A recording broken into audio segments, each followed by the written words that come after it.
Após o fulgor de Narva, Karl XII encontrava-se no ápice da juventude e da confiança.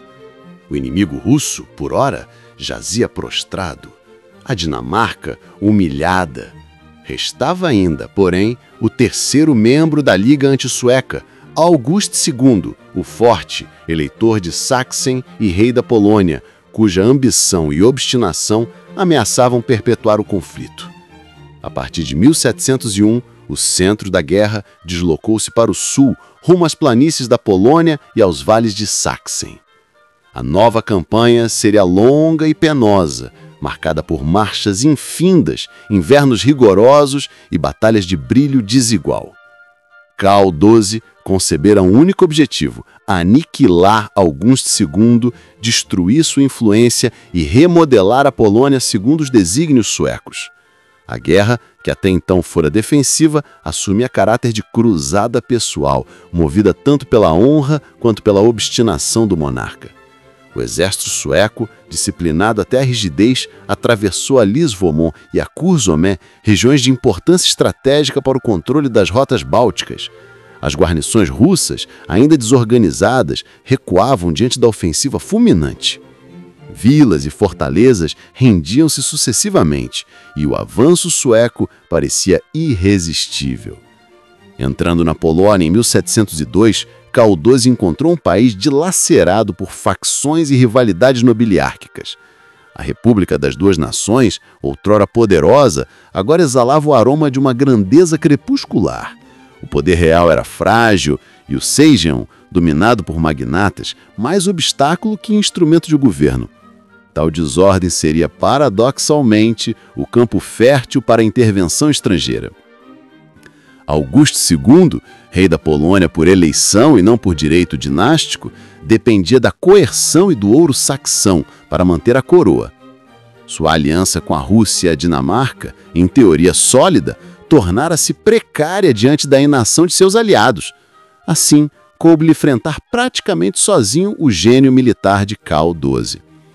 A Batalha de Klisov, travada em julho de 1702, marcou o primeiro grande choque entre suecos e saxões poloneses.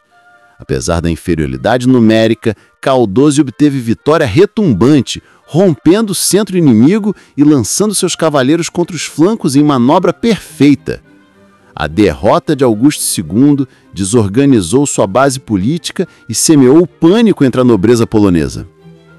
De 1703 a 1704, a Polônia transformou-se em palco de guerra civil. De um lado, a facção pró-saxã, fiel a Augusto II, de outro, os partidários da causa sueca, desejosos de um monarca polonês que se harmonizasse com o poder de Estocolmo.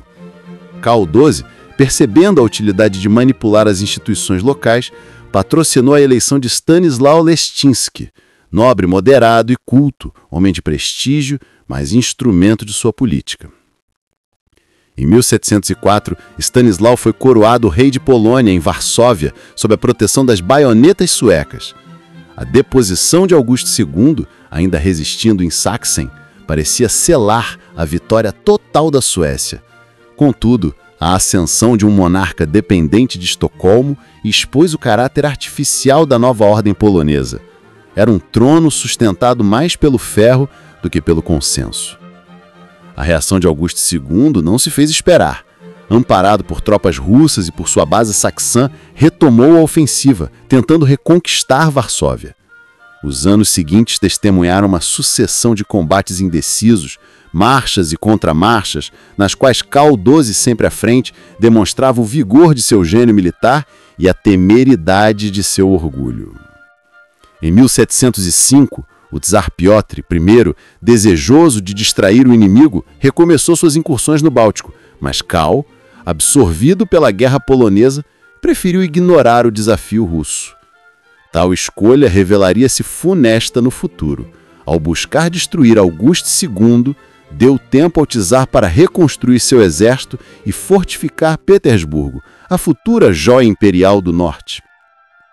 Em 1706, Karl XII atravessou o Oder e penetrou em Sachsen, levando à guerra o próprio território de seu adversário.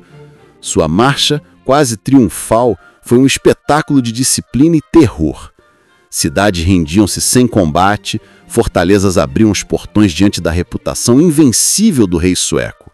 O avanço culminou na ocupação de Leipzig e, finalmente, em Dresden. Com o inimigo às portas de sua capital, Augusto II cedeu. No Tratado de Altrandstedt, setembro de 1706, renunciou formalmente à coroa polonesa, reconheceu Stanisław Leszczyński e retirou-se da aliança anti-sueca. A vitória sueca era política, diplomática e militar. O norte da Europa, de novo, parecia dobrar-se diante da vontade de um único homem. A assinatura de Altrandstedt causou estupefação nas cortes europeias. Um rei sem aliados e nem vastos recursos havia ditado condições a um eleitor do Sacro Império e forçado um rearranjar político de toda a região. A glória de Karl XII atingiu o zênite.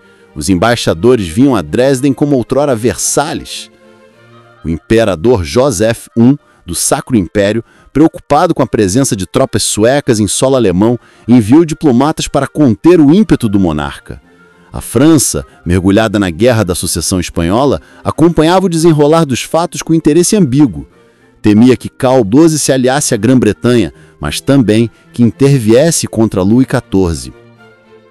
O rei sueco, porém, mostrou-se indiferente às intrigas e aos convites diplomáticos. A política para ele não era arte de conciliação, mas instrumento de honra. Rejeitou ofertas de subsídios e recusou alianças que pudessem limitar sua liberdade de ação. O seu desdém pelas cortes e seus códigos o tornava tanto admirado quanto temido. Em Altrandstedt, Karl XII recebeu também a visita de embaixadores protestantes perseguidos nos domínios habsbúrgios. O rei, com espírito cruzado, impôs ao imperador que restaurasse a liberdade religiosa dos luteranos em Schleswig. Assim, o conquistador se erguia como paladino da fé reformada e o seu prestígio entre as nações protestantes cresceu ainda mais. Nesse mesmo período, a Suécia parecia tocar o ápice de seu poder. Suas possessões bálticas estavam asseguradas, a Polônia reduzida a satélite, a Rússia contida, ainda que não vencida. O Império Nórdico parecia reviver as glórias de Gustavo Adolfo, e Karl XII, aos 24 anos, era saudado como o mais formidável comandante de sua era. Mas, sob o esplendor da glória, acumulava-se a semente do desastre. A confiança excessiva do monarca, alimentada por sucessos ininterruptos, obscurecia a prudência. Ele viu os inimigos apenas como obstáculos, destinados a sucumbir, e ignorava que a paciência de Piotr I, o Grande, tecia lentamente a vingança de Narva. Enquanto Karl XII prolongava sua permanência em Sachsen, o czar reforçava o Báltico Oriental, erguendo fortalezas, treinando oficiais, construindo navios. O tempo, que parecia imóvel sob o passo sueco, corria a favor da Rússia. A vitória de Altrandstedt, esplendosa, mas estéril, não resolveu o problema essencial, a permanência da Suécia como potência hegemônica no norte. Quando finalmente o rei sueco voltou os olhos para o Oriente, já não era o mesmo cenário que deixara. Petersburgo erguia-se soberba às margens do Neva. Os arsenais russos fervilhavam de atividade e o czar dispunha de um exército moderno. A glória sueca, conquistada em fogo, começava a dissipar-se no horizonte incandescente de novas tempestades. Assim se encerra o ciclo das campanhas polono-saxãs. Um arco de vitórias que elevou Karl XII à condição de mito vivo e, paradoxalmente, lançou os alicerces de sua ruína, pois na embriaguez da glória nasce o presságio do fogo, e do fogo o destino inexorável de quem acredita poder subjugar a história pela vontade apenas.